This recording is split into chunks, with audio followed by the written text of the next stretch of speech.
I suggest we start first with the tomato sauce and then we pass to the fish. Because frying the fish, it's a little quicker. Besides, we can prepare the sauce and let it to cook slowly on a slow flame.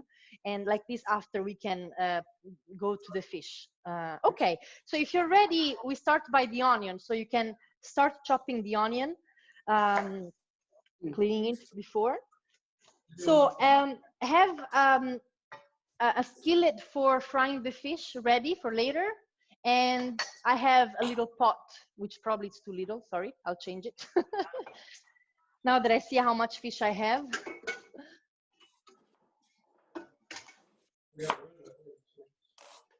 So something like this, okay?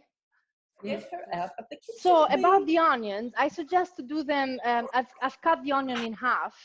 And I'm gonna do thin slices. I prefer to be able to taste the onion afterwards. But if you want, you can also chop it very finely. It would be the same. But I think it's more effective to do it in thin slices. Okay.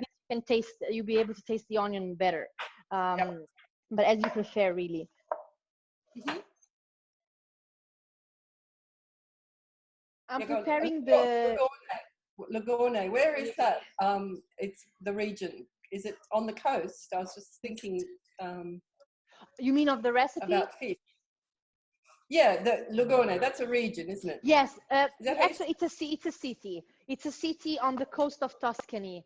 Actually, it's a city that it's not. Yeah, exactly. That's why fish. Yes, absolutely. Unfortunately, it's a city that is not very common on the, let's say, on the tourist guides, which is a shame because it's very pretty, very authentic in a way.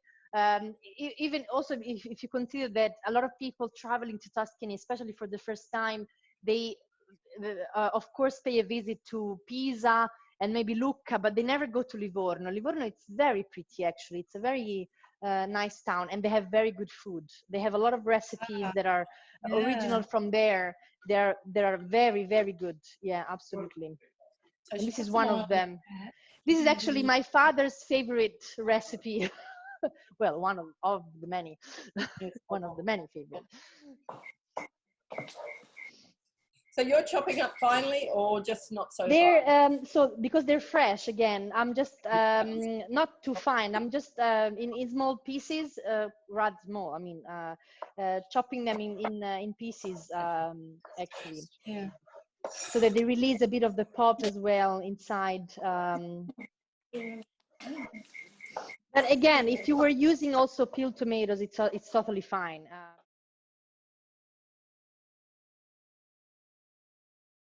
So are you ready with your tomatoes? Yes. Tomatoes? Yeah. Okay. So we can start the flame and have the onions to cook a little bit in the olive oil. We need them to be changing texture and color a little bit. They don't have to be too cooked. Point of cooking, you can put in your tomatoes. Okay. And stir. Now we should also put salt and pepper, and if you like chili, if you have any that you like to have slightly, let's say, spicy tomato sauce. We would have to make it in smaller pieces. I'm trying to do with this part. I'm trying to do small cuts like this, and here I will do more fillets.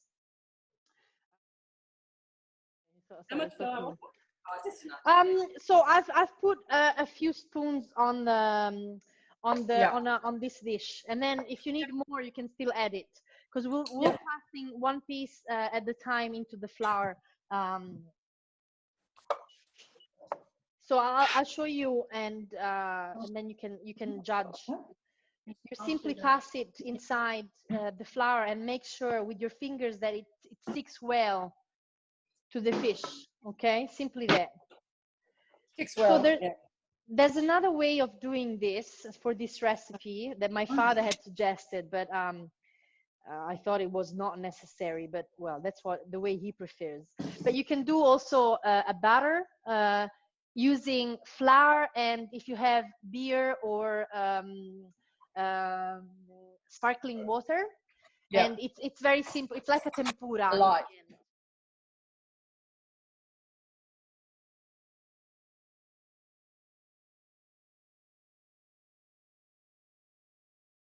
every time I make a deeper research, you know, to be able to tell people about the recipe that we're preparing, and also different ways of doing it. As you probably know, in Italy, there is 1,000 ways to do the same thing depending on which mama, which nonna is cooking it. So on this recipe as well, there are some of the, let's say, of the recipes I could find online, they don't mention the frying. So you can also be not frying the fish. Another version that I thought it was interesting, but I think not as yummy as this one, because I think frying, it's a good part of this recipe, which makes it, I think, more tasty. But the other version was to actually simply use olive oil and put the codfish pieces and chunks into the olive oil, have them to cook and to brown a little bit on both sides, and then they would add white wine. So are you ready with your fish? We can turn on the flame for the for the frying oil, and once it's hot, we can start frying.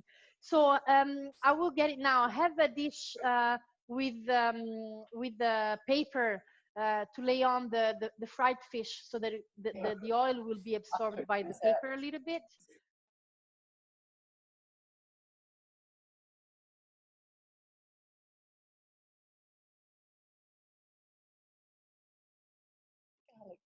When do we add the garlic to the? After you added the fish. So the fish, of course, is already cooked, and the tomato as well. But if you want, you can put a low flame, very low flame, to the sauce, and have it a little bit bubbling. Let's say the fish is bubbling into the tomato sauce, and then you add the parsley Garlic. and the garlic. Yes.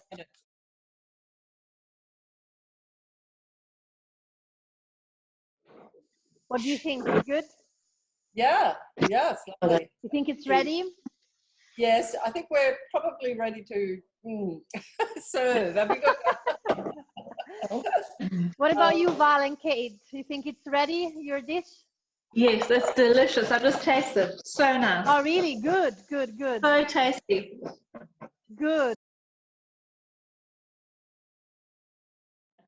Thank you. We'll send you a photo.